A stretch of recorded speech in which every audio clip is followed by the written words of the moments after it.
Olá, amigos! Hoje nós vamos falar sobre ICMS e substituição tributária.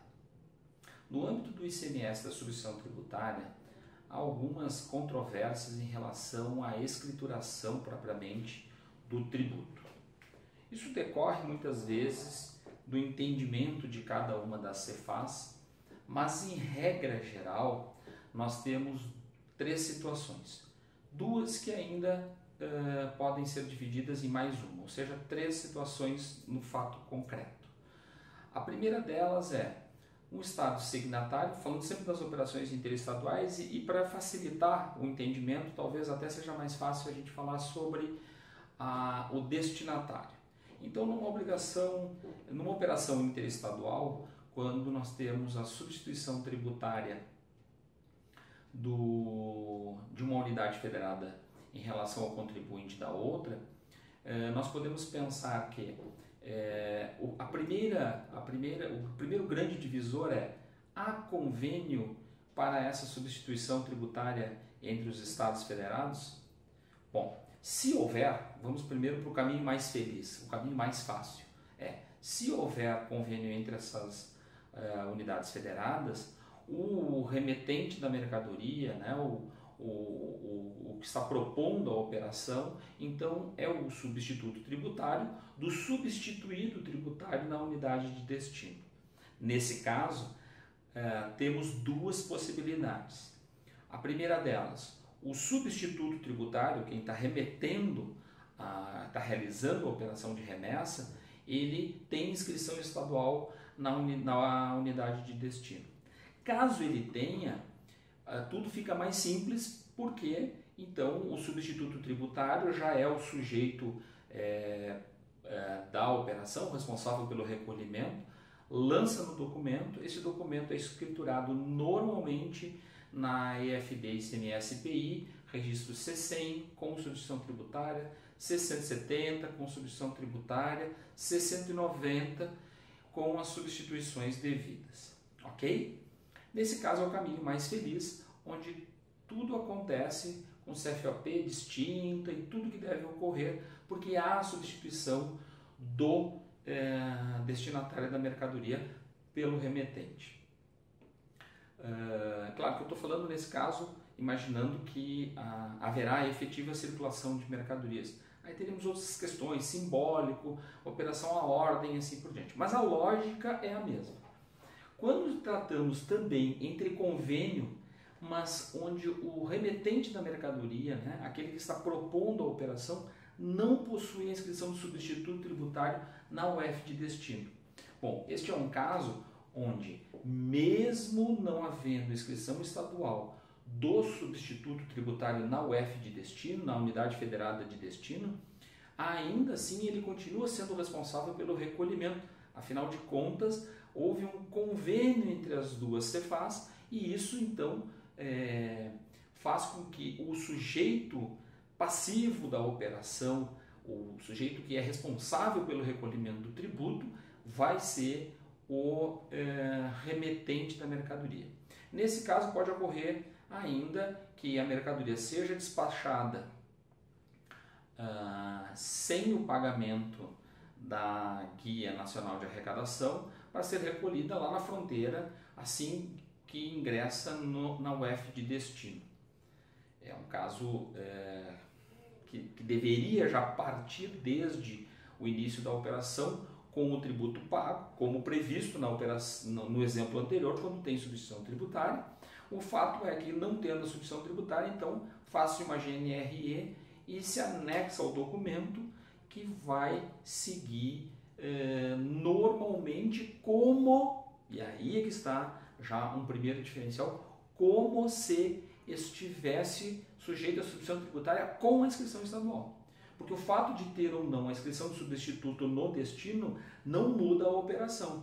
Então, CFOP, CST, valores destacados na nota não vai estar o valor destacado porque de fato não teve, né? Mas na escrituração no destino, esses dois documentos se fundem, gerando então o lançamento do documento fiscal assentado no livro digital com substituição tributária. E aí entra a seguinte situação: o registro do pagamento da Guia Nacional de Arrecadação ou do documento estadual de arrecadação, que não é o caso mais adequado, né? O normal é já partir com os valores já pagos para efetiva circulação. Nesse caso, então, entra a figura do registro C112, que é o registro onde na FD, ICMS e PI assentamos a informação da GNRE e do seu efetivo pagamento. Ok? Bom, ainda teria um terceiro caso onde, tendo substituição tributária e não estando conveniado, ou seja, no estado de destino aquela mercadoria é tributada antecipadamente por regime de substituição tributária, mas os estados não são conveniados. Aí ocorre uma terceira situação.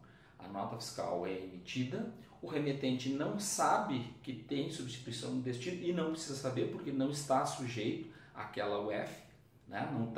Não há convênio e, portanto, a mercadoria segue normalmente até chegar no destino. Também pode ser pago antecipadamente via GNRE, o que não seria natural, afinal de contas, o remetente da mercadoria não sabe que tem que pagar, ele não é o sujeito passivo da operação, porque aí o substituto tributário passa a ser o substituído tributário, né? Se fundem na mesma situação, porque aquela operação só está sujeita à substituição tributária na operação no destino. Quando isso acontece, para ingresso na UF de destino, tem que ter o tributo pago. Portanto, quem vai pagar esse tributo não é quem não sabia, porque afinal de contas não tinha convênio, e sim aquele que paga para receber a mercadoria. Por isso que nesse caso, o substituto e o substituído, eles se fundem na mesma pessoa, que é a responsável por pagar o tributo para que essa mercadoria ingresse na UF de destino.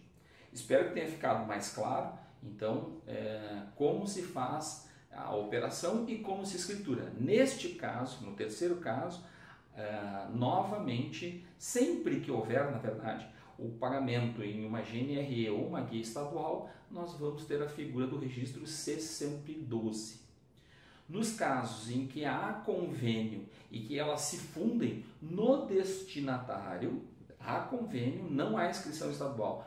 Então aí elas se fundem e a escrituração se dá como se tudo fosse num documento só, alterando inclusive o registro C190.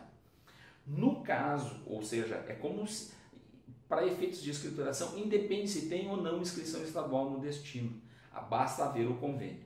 Não havendo o convênio, então aí a escrituração se dá de forma distinta, porque aí não há que se falar em substituição tributária escriturada nos documentos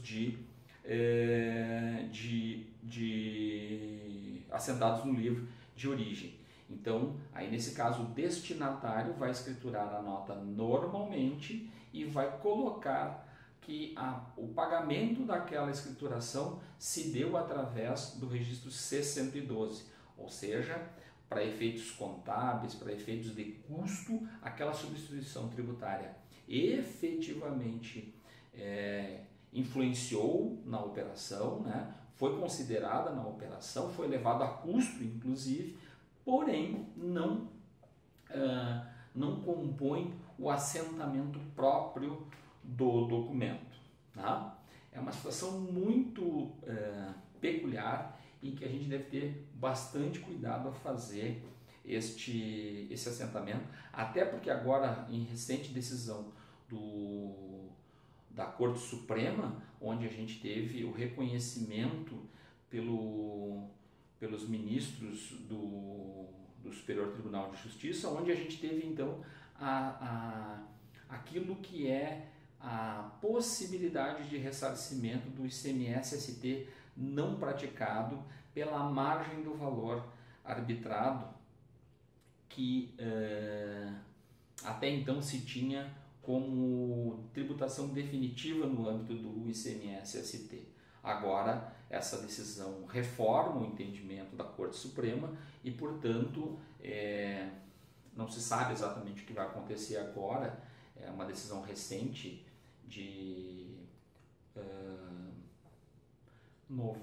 outubro de 2000, agora não me lembro, outubro ou novembro de 2016, e que vai afetar o comportamento das Cefaz em relação à possibilidade desse ressarcimento quando a operação efetiva não atingir a margem de valor agregado. Ok, pessoal? Até o próximo vídeo. Um abraço, falando diretamente aqui do nosso escritório na cidade de São Paulo.